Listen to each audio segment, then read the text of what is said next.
সহিংসতা বন্ধ করে ভালোবাসার বাংলাদেশ গড়ে তুলতে বললেন খালেদা জিয়া। বিএনপির সমাবেশে দুর্নীতিমুক্ত দেশ গড়তে তারেক রহমানের আহ্বান।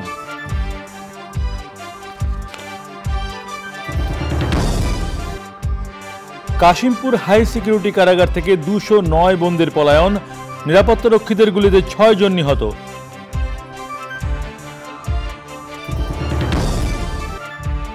আগামীকাল রাত 8টার দিকে অন্তর্বর্তী সরকারের শপথের সম্ভাবনা জানালেন সেনাপ্রধান।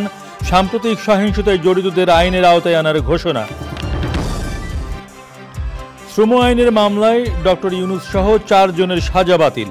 নতুন বিজয়ের সর্বোত্তম সদ্ব্যবহার নিশ্চিতে নোবেল জয়ীর আহ্বান।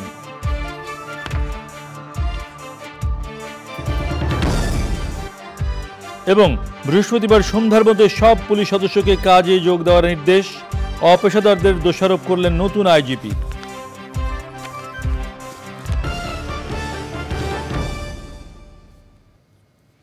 প্রিয় দর্শক, সংবাদ শিরোনামগুলো জানাচ্ছিলাম। এখনকার সংবাদ আয়োজন একই সঙ্গে চ্যানেলের ইউটিউব চ্যানেলে এবং চ্যানেলের ওটিটি প্ল্যাটফর্ম আইস্ক্রিনে লাইভ স্ট্রিম হচ্ছে। এখন যাচ্ছি বিস্তারিত সংবাদে। বিএনপি চেয়ারপারসন বেগম খালেদা জিয়া বলেছেন, ছাত্র তরুণরা যে স্বপ্ন নিয়ে আন্দোলন করেছে সেই স্বপ্ন বাস্তবায়নে কাজ করতে হবে। নয়াপল্টনে বিএনপির সমাবেশে হাসপাতাল থেকে ভিডিও বক্তব্যে সাবেক প্রধানমন্ত্রী বেগম খালেদা জিয়া বলেন, প্রতিহিংসা নয়, শান্তি আর ভালোবাসার বাংলাদেশ গড়ে তুলতে হবে। লন্ডন থেকে ভার্চুয়ালি সমাবেশে যুক্ত হয়ে বিএনপির ভারপ্রাপ্ত চেয়ারপারসন তারেক রহমান বলেছেন, সকল প্রতিহিংসা বন্ধ করে সবাইকে এর বিরুদ্ধে রুখে দাঁড়াতে হবে। বলেছেন, বিপ্লবের লক্ষ্যে হিসেবে অন্তর্বর্তী সরকারের দ্রুত সময়ের মধ্যে নির্বাচন দিয়ে গণতান্ত্রিক সরকারের কাছে ক্ষমতা হস্তান্তর করতে হবে। রাহুল রায়ের রিপোর্ট। আওয়ামী সরকারের পতনের দুদিন পরই নয়াপল্টনে কেন্দ্রীয় কার্যালয়ের সামনে বিএনপির এই সমাবেশ। জনসমাগম ছাড়িয়ে যায় কাকরাইল থেকে শান্তিনগর পর্যন্ত, অন্যদিকে ফকিরাপুল। উজ্জীবিত নেতাকর্মীদের দীর্ঘক্ষণ অপেক্ষার পর সমাবেশের একদম শেষে ভিডিও বক্তব্য দেন রাজধানীর এভার কেয়ার হাসপাতালে চিকিৎসাধীন থাকা সাবেক প্রধানমন্ত্রী ও বিএনপির চেয়ারপারসন বেগম খালেদা জিয়া। দীর্ঘদিন অসুস্থ থাকার পর আপনাদের সামনে কথা বলতে পারার জন্য আল্লাহর কাছে শুকরিয়া আদায় করছি। দীর্ঘ আন্দোলন, সংগ্রাম ও ত্যাগের মধ্য দিয়ে আমরা ফ্যাসিবাদী অবৈধ সরকারের কাছ থেকে মুক্তি পেয়েছি। আমি আন্তরিক ধন্যবাদ জানাতে চাই আমাদের বীর সন্তানদের, যারা মরণপণ সংগ্রাম করে এই অসম্ভবকে সম্ভব করেছে। প্রগতি আর সাম্যের ভিত্তিতে আধুনিক বাংলাদেশ নির্মাণে আসুন আমরা তরুণদের হাত শক্তিশালী করি। কানায় কানায় পূর্ণ সমাবেশে লন্ডন থেকে ভার্চুয়ালি যোগ দেন ভারপ্রাপ্ত চেয়ারম্যান তারেক রহমান। সকল সহিংসতার বিরুদ্ধে রুখে দাঁড়ানোর কথা বলেন তিনি। দেশকে গণতন্ত্রের উত্তরণের চলমান প্রক্রিয়াকে বাধাগ্রস্ত করতে সারা দেশে অস্থিতিশীল পরিবেশ সৃষ্টির ষড়যন্ত্র স্পষ্ট হয়ে উঠছে। প্রশাসনের প্রতি আহ্বান, শক্ত হাতে আইন শৃঙ্খলা নিয়ন্ত্রণ করুন, প্রতিটি মানুষের নিরাপত্তা নিশ্চিত করুন। ধর্ম, বর্ণ পরিচয়ের কারণে কেউ যেন নিরাপত্তাহীনতায় না থাকে, সবার আগে সেটি নিশ্চিত করতে হবে। অন্তর্বর্তী সরকারকে দ্রুত নির্বাচন দিয়ে গণতান্ত্রিক সরকারের হাতে ক্ষমতা হস্তান্তর করার কথা বলে নিজেদের কিছু পরিকল্পনার কথাও বলেন বিএনপির ভারপ্রাপ্ত চেয়ারম্যান। রাজনৈতিক এবং রাষ্ট্র পরিচালনায় গুণগত পরিবর্তন আনতে না পারলে আমাদের আজকের এই বিপ্লব কাঙ্ক্ষিত ফল মিলবে না। তারেক রহমান বলেন, নতুন প্রজন্মের জন্য একটি দুর্নীতিমুক্ত, জবাবদিহিমূলক বাংলাদেশ গড়তে হবে। রাহুল রায়, চ্যানেল আই, ঢাকা। নতুন বাংলাদেশ বিনির্মাণে শিক্ষার্থীদের মতামতের সঙ্গে একাত্মতা পোষণ করে বিএনপি নেতারা বলেছেন, ছাত্র জনতার রক্তের বিনিময়ে অর্জিত বিজয় যেন কোনো চক্রান্তকারী ছিনিয়ে নিতে না পারে, সেজন্য সবাইকে সচেতন থাকতে হবে। সরকার পতনের পর যারা বিভিন্ন এলাকায় নৈরাজ্য করছে তাদের পরিচয় দুর্বৃত্ত, দুষ্কৃতকারী। আক্তার হোসেনের রিপোর্ট। দীর্ঘ 17 বছর পর বিএনপিতে যেন নতুন প্রাণের সঞ্চার। আওয়ামী লীগ সরকারের পতনের পর প্রথম সমাবেশ তাই পরিণত জনসমুদ্রে। নয়াপল্টনের সমাবেশ ফকিরাপুল কাকরাইল ছাড়িয়ে শান্তিনগর পর্যন্ত বিস্তৃত হয়। রাস্তায় তৈরি হয় দীর্ঘ যানজট। সমাবেশে বিএনপি নেতারা বলেন, দ্বিতীয়বারের মতো মুক্ত হয়েছে দেশ, রাষ্ট্রের মালিকানা ফিরে পেয়েছে জনগণ। যে কোনো মূল্যে এই বিজয় রক্ষা করার কথাও বলেন নেতারা। গত 16 বছর যাবৎ এদেশের মানুষ নিজেদের হাতে ইচ্ছামতো ভোট দিতে পারেনি। এই মানুষের জনগণের অধিকার সুষ্ঠুভাবে তাদের ইচ্ছামতো ভোট দেওয়ার সুযোগ এই অন্তর্বর্তী সরকারকে করতে হবে। যোগদান করে রাখবেন, সকল সময় তৈরি থাকবেন, যে কোনো শক্তিকে আমরা ইনশাআল্লাহ আবারও মোকাবেলা করব। যে বাংলাদেশে ঐক্য সৃষ্টি হয়েছে নতুন বাংলাদেশ গড়ার জন্য, এটা ভাঙার জন্য ফ্যাসিস্ট সরকারের দালালরা বিভিন্ন জায়গা থেকে চেষ্টা করে যাচ্ছে। আপনাদেরকে সাবধান থাকতে হবে। নতুন ও গণতান্ত্রিক বাংলাদেশ গড়ার কথা বলেন বিএনপি মহাসচিব। বিলম্ব না করে দ্রুত অন্তর্বর্তীকালীন সরকার গঠনের আহ্বান জানান তিনি। আমরা বাংলাদেশে একটা নতুন বাংলাদেশ নির্মাণ করতে চাই, আমরা গণতন্ত্রের বাংলাদেশ নির্মাণ করতে চাই, আমরা ন্যায় বিচারের, মানবাধিকার, সাম্য এবং কল্যাণমূলক রাষ্ট্র আমরা নির্মাণ করতে চাই। আমরা এ ব্যাপারে ছাত্রদের সঙ্গে সম্পূর্ণ একমত। বৈষম্যহীন গণতান্ত্রিক বাংলাদেশ বিনির্মাণে জাতিকে ঐক্যবদ্ধভাবে কাজ করার কথা বলেন বিএনপি নেতারা। Akter Hossain, Channel I, Dhaka. গাজীপুরে কাশিমপুর হাই সিকিউরিটি কারাগার থেকে পালিয়ে যাওয়ার সময় নিরাপত্তারক্ষীদের গুলিতে 6 বন্দী নিহত হয়েছে। পালিয়ে গেছে 209 জন। তারা সবাই কাশিমপুর হাই সিকিউরিটি কারাগারে বন্দী ছিলেন। বুধবার বিকেলে কাশিমপুর হাই সিকিউরিটি কারাগারের senior jail super Subrata Kumar Bala এ তথ্য নিশ্চিত করেন। তিনি জানান, বিকেলে কারাগারের ভেতরে থাকা বন্দীরা বিদ্রোহ করে। বন্দীরা দেয়াল ভেঙে দেয়ালের সাথে বিদ্যুতের পাইপ লাগিয়ে কারারক্ষীদের মারধর করে পালিয়ে যেতে চায়। এ সময় বন্দীদের মধ্যে 209 জন পালিয়ে যায় এবং নিরাপত্তা কর্মীদের গুলিতে 6 জনের মৃত্যু হয়। নিহতদের ময়নাতদন্তের জন্য গাজীপুর শহীদ তাজউদ্দিন আহমেদ মেডিকেল কলেজ হাসপাতালের মর্গে পাঠানো হয়। পরে স্বজন ও হেফাজতে ইসলামের নেতাদের দাবির প্রেক্ষিতে মরদেহ সন্ধ্যায় হস্তান্তর করা হয়।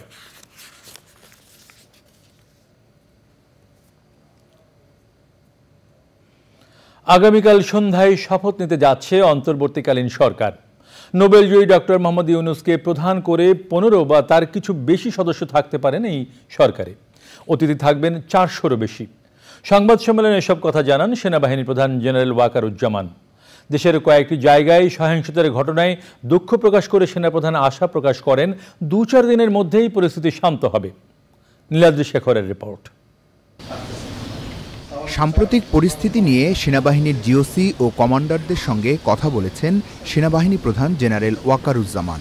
এরপর দেশের চলমান পরিস্থিতি নিয়ে নৌ ও বিমান বাহিনীর প্রধানকে সঙ্গে নিয়ে সাংবাদিকদের মুখোমুখি হন তিনি। নোবেল বিজয়ী অর্থনীতিবিদ ডক্টর মোহাম্মদ ইউনূসের সঙ্গে সরাসরি কথা হওয়ার তথ্য দিয়ে সেনাপ্রধান উল্লেখ করেন, দেশকে সুন্দর ও গণতান্ত্রিক প্রক্রিয়ার মধ্যে নিয়ে যেতে সক্ষম হবেন তিনি। প্রফেসর ইউনূসের সাথেও কথা হয়েছে, ওনার সাথে কথা বলে আমার খুব ভালো লাগলো। আমার কাছে মনে হয়েছে উনি অত্যন্ত আগ্রহী এই কাজটা করার জন্য, এবং আমি নিশ্চিত যে উনি আমাদেরকে একটা সুন্দর গণতান্ত্রিক প্রক্রিয়ায় আমাদের নিয়ে যেতে সক্ষম হবেন।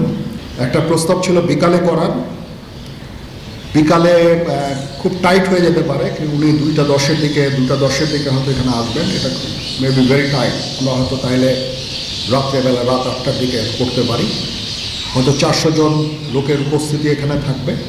বিভিন্ন সময় যারা সহিংসতা করেছে তাদের ছাড় দেওয়া হবে না জানিয়ে সেনাপ্রধান বলেন, পুলিশ ফিরে আসলে পরিস্থিতি আরও স্বাভাবিক হবে। পরিস্থিতি এখন অনেক উন্নতি হচ্ছে, আস্তে আস্তে ধীরে ধীরে আমার ধারণা যে 3-4 দিনের মধ্যে পরিস্থিতি স্বাভাবিক পর্যায়ে চলে আসবে। ঢাকার বাইরে যে সমস্ত লুটতরাজ অপরাধ সংগঠিত হচ্ছে ওগুলো প্রতিহত করার জন্য আমি তাদেরকে অনুরোধ করেছিলাম এবং তারা সেই কাজও করছে, এবং আমি নিশ্চিত যে আমরা সবাই মিলে একটা সুন্দর আবার স্বাভাবিক পরিস্থিতিতে আমরা ফেরত চলে আসতে পারব। সেনাবাহিনী নিয়ে অনেক গুজব চলছে, আর এসবে কান্না দিতে বলেন সেনাবাহিনী প্রধান। প্রশংসা করেন গণমাধ্যমেরও। Niladri Shekhar, channel I, Dhaka. শ্রম আইন লঙ্ঘনের মামলায় নোবেলজয়ী ডক্টর মোহাম্মদ ইউনূস ও গ্রামীণ টেলিকমের 3 পরিচালকের সাজা বাতিল করেছে শ্রম আপিল ট্রাইব্যুনাল। তাদের আইনজীবী বলেছেন, নিম্ন আদালত আইনের ভুল ব্যাখ্যা দিয়ে সাজা দিয়েছিল। মাসুর শাকিলের রিপোর্ট। ডক্টর ইউনূসের গঠন করা গ্রামীণ টেলিকমের কিছু কর্মকর্তা কর্মচারী ও কলকারখানা পরিদর্শন অধিদপ্তর শ্রম আইন লঙ্ঘনের অভিযোগ এনে ডক্টর ইউনূস ও 3 পরিচালকের বিরুদ্ধে মামলা করেন। শ্রম আদালতে দ্রুতগতিতে মামলা শেষ করে ডক্টর ইউনূস ও 3 পরিচালককে সাজা দেয়। কাকরাইলে শ্রম আপিল আদালত ট্রাইব্যুনাল শুনানি শেষে রায় দেয়। আজকে এই আপিলটিকে চূড়ান্তভাবে গৃহীত করেছে, মঞ্জুর করেছেন এবং চার্জের থেকে আসামিদেরকে খালাস দিয়েছেন এবং অব্যাহতি দিয়ে ডক্টর মোহাম্মদ ইউনূস, তারপরে হচ্ছে আশরাফুল হাসান, নূরজাহান বেগম এবং মোহাম্মদ শাহজাহান, তারা হচ্ছে চেয়ারম্যান এবং ডাইরেক্টর গ্রামীণ টেলিকম। আদালতে বাদীদের একজন বলেন, রায়ের প্রতি তারা শ্রদ্ধা জানাবেন। যেখানে জাতিসংঘ বলেছেন ন্যায় বিচারের সাথে প্রতারণা, এই জিনিসটার আজকে সমাধান করে বাংলাদেশের জুডিশিয়ারির মান, ইজ্জত, সম্মান আজকে বিশ্বের সামনে ধরে তোলা হলো, তাই আমরা সন্তুষ্ট। তবে আদালতে কলকারখানা পরিদর্শন অধিদপ্তরের কেউ ছিলেন না। মাসুর শাকিল, চ্যানেল আই, ঢাকা। দেশবাসীর উদ্দেশ্যে নোবেলজয়ী ডক্টর মোহাম্মদ ইউনূস বলেছেন, সাহসী ছাত্রদেরকে অভিনন্দন, যারা আমাদের দ্বিতীয় বিজয় দিবসকে বাস্তবে রূপ দিতে নেতৃত্ব দিয়েছে। অভিনন্দন দেশের আপামর জনসাধারণকে, যারা ছাত্রদের এই আন্দোলনকে পূর্ণ সমর্থন দিয়েছেন। আমাদের এই নতুন বিজয়ের সর্বোত্তম সদ্ব্যবহার নিশ্চিত করতে হবে। কোনো ভুলের কারণে আমাদের এই বিজয় যেন হাতছাড়া হয়ে না যায়। বর্তমান পরিস্থিতিতে শান্ত থাকতে এবং সব ধরনের সহিংসতা এবং স্থাবর ও অস্থাবর সম্পদ বিনষ্ট করা থেকে বিরত থাকতে সবার প্রতি আহ্বান জানিয়েছেন ডক্টর ইউনূস। ছাত্র ও দলমত নির্বিশেষে সকলকে শান্ত থাকার অনুরোধ জানিয়েছেন তিনি। ডক্টর ইউনূস বলেছেন, আমাদের প্রিয় এই সুন্দর ও বিপুল সম্ভাবনাপূর্ণ দেশটিকে নিজেদের ও পরবর্তী প্রজন্মের জন্য রক্ষা করা এবং একে এগিয়ে নিয়ে যাওয়াই এখন প্রধান কাজ।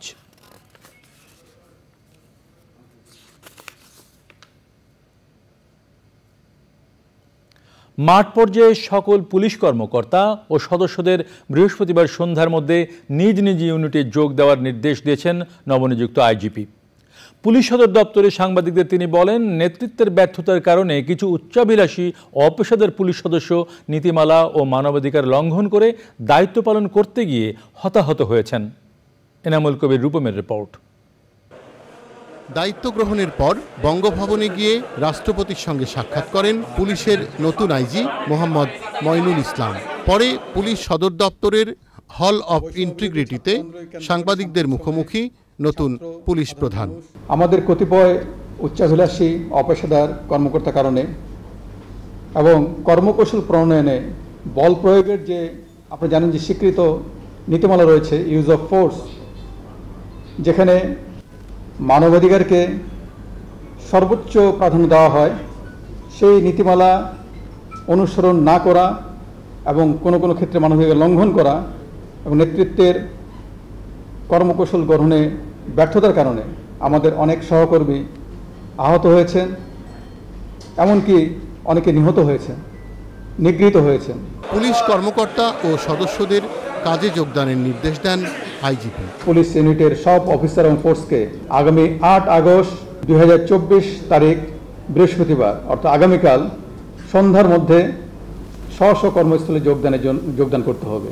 মেট্রোপলিটন পুলিশ কমিশনার এবং জেলার পুলিশ সুপারগণ স্ব স্ব অধিক্ষেত্রের থানা এলাকায় জ্যেষ্ঠ নাগরিক, পেশাজীবী, ছাত্র প্রতিনিধি, রাজনৈতিক ও গণমাধ্যম ব্যক্তিবর্গের সমন্বয়ে নাগরিক নিরাপত্তা কমিটি গঠন করবেন। আমরা জনসাধারণের প্রতি আহ্বান জানাচ্ছি, বর্ণিত কমিটি থানা এবং থানা এলাকার নিরাপত্তা বিধানে আপৎকালীন সহায়ক ভূমিকা রাখবে। পুলিশের নতুন আইজি বলেছেন, ছাত্রদের আন্দোলনকে কেন্দ্র করে যেসব হত্যাকাণ্ড ঘটেছে তার জন্য দায়ী পুলিশ সদস্যদের বিরুদ্ধে আইনানুগ ব্যবস্থা নেওয়া হবে। Enamul Kabir, Rupam, channel I, Dhaka. এবারে প্যারিস অলিম্পিকের খবর।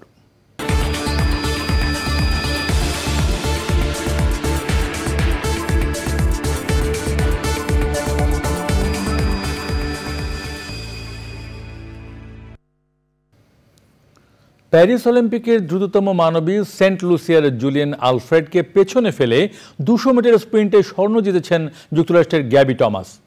অলিম্পিকের নতুন রেকর্ড গড়ে ছেলেদের 1500 মিটার স্প্রিন্টে স্বর্ণ জিতেছেন আরেক মার্কিন অ্যাথলেট কোল হকার। ছেলেদের কুস্তির ইভেন্টে জাপান ও চীন পদক ভাগাভাগি করলেও মেয়েদের কুস্তির 60 কেজি ওজন শ্রেণীতে স্বর্ণ ধরে রেখেছেন আইরিশ কেলি হ্যারিংটন।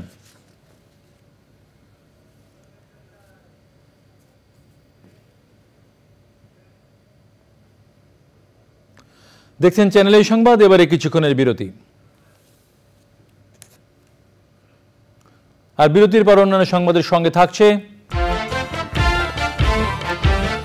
ফিলিস্তিনে ইসরায়েলি হামলায় কমপক্ষে 50 জন নিহত, ইসরায়েলের সামরিক ব্যারাক লক্ষ্য করে হিজবুল্লাহর ড্রোন হামলা।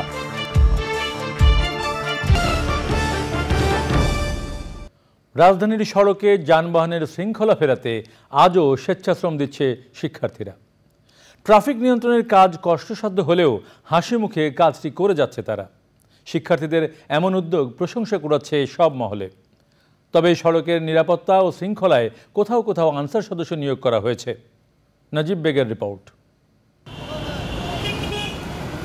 কর্মদিবস হলেও রাজধানীতে যানবাহনের সংখ্যা একেবারে কম। গণপরিবহন, সিএনজি চালিত অটোরিকশা, বাইক চলাচল করলেও সংখ্যাই ছিল কম। গাড়িতে নেই যাত্রীর চাপ।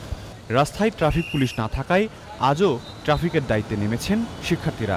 অনেকটা অভিজ্ঞ ট্রাফিকের মতোই হাত নেড়ে যানবাহনগুলোকে সংকেত দিচ্ছেন তারা। নির্দিষ্ট স্থান ছাড়া দাঁড়াতে দেওয়া হচ্ছে না পরিবহনগুলোকে। রোদ নাই, বৃষ্টি নাই, ভিজা আমাদের জন্য যে ট্রাফিক সিগন্যালগুলো ক্লিয়ার করে, এটা যে কতটুকু কষ্ট, মাঠে না নামলে আমরা বুঝতাম না। এই রোদে বৃষ্টিতে থাকা অসম্ভব। তো তাদের প্রতি আমার স্যালুট থাকবে। মানুষের সুষ্ঠুভাবে যাতে চলতে পারে, তাই আমরা যে সবাই রাস্তায় আসলাম। পুলিশ বাহিনী নাই, এজন্য আমরা সকল ছাত্র মাঠে কাজ করতেছি। শিক্ষার্থীদের এই উদ্যোগের প্রশংসা করেছেন চালক ও যাত্রীরা। সারা বাংলাদেশে ট্রাফিক যে নাই, ছাত্ররা যে কাজ করতেছে, আমি ধন্যবাদ জানাচ্ছি তাদেরকে। পোলাপান যেভাবে করতেছে, সুন্দরভাবে দায়িত্ব পালন করতেছে। যাই হোক, জনস্বার্থে যদি এইভাবে থাকে আমরা অনেক খুশি হব। দাদা না, খুবই ভালো করতেছে। ও কাছে দেশ দিলে আমার মনে হয় ভালোভাবে চালাইতে পারবো। যে কোনো সংকটে মানুষের পাশে দাঁড়ানোর কথা বলছেন এসব শিক্ষার্থীরা। নাজিব বেগ, চ্যানেল আই, ঢাকা। এবারে আমিন জুয়েলার্স আন্তর্জাতিক সংবাদ।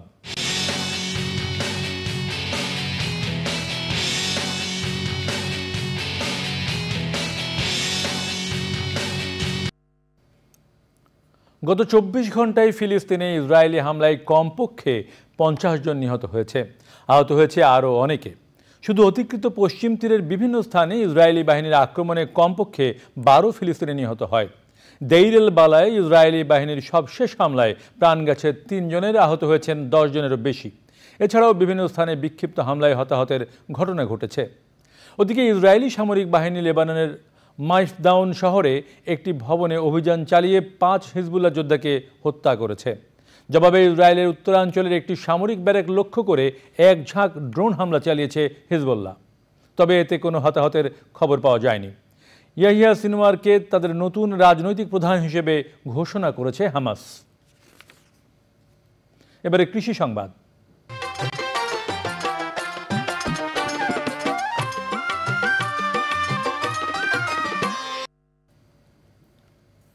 নরসিংদীর চাষিদের অর্থনৈতিক চিত্র পাল্টে দেওয়া ফলের নাম লটকন। কম খরচে বেশি লাভজনক হওয়ায় প্রতি বছরই বাড়ছে লটকন চাষ। দেশের গণ্ডি পেরিয়ে বিদেশে রপ্তানি হচ্ছে লটকন। এবছর আবহাওয়া অনুকূলে না থাকায় ফলন কিছুটা কম হয়েছে।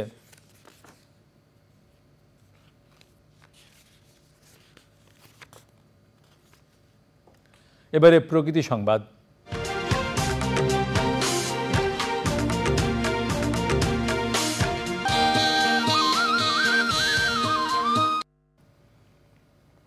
রাজশাহী কেন্দ্রীয় উদ্যান ও চিড়িয়াখানায় হামলা এবং ভাঙচুর করেছে দুর্বৃত্তরা। পুকুরে থাকা মাছও লুট করেছে তারা। জনপ্রতিরোধে বেঁচে যায় চিড়িয়াখানার হরিণ, পালিয়ে যায় দুষ্কৃতকারীরা।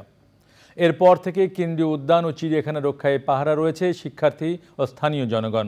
সম্প্রতি 24 কোটি টাকা ব্যয়ে কেন্দ্রীয় উদ্যান ও চিড়িয়াখানার উন্নয়ন ও সংস্কার কাজ করে সিটি কর্পোরেশন।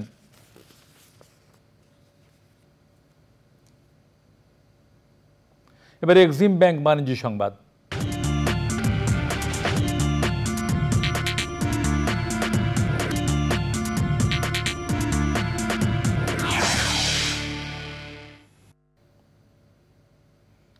ঢাকা স্টক এক্সচেঞ্জে বুধবার লেনদেনে ঊর্ধ্বমুখী প্রবণতা দেখা গেছে। আগের কার্যদিবসের চেয়ে ডিএসএক্স সূচক 192 পয়েন্ট বেড়ে 5618 পয়েন্টে দাঁড়িয়েছে। বেড়েছে বেশিরভাগ কোম্পানির শেয়ারের দাম। হাত বদল হয়েছে 396টি কোম্পানির 775 কোটি 55 লাখ টাকা শেয়ার ও মিউচুয়াল ফান্ড, যা আগের কার্যদিবসের চেয়ে 25 কোটি 56 লাখ টাকা বেশি। এর মধ্যে দাম বেড়েছে 266টির, কমেছে 114টির এবং অপরিবর্তিত রয়েছে 16টি কোম্পানির শেয়ারের দাম। সময় হলো আরও একটি বিরতি নেবার। আর বিরতির পর অন্যান্য সংবাদের সঙ্গে থাকবে আন্দোলনে শহীদদের স্মরণে নিরাপত্তা পালন দিয়ে শুরু বাংলাদেশ এ দলের প্রস্তুতি, সিরিজের সময়সূচিতে পরিবর্তন,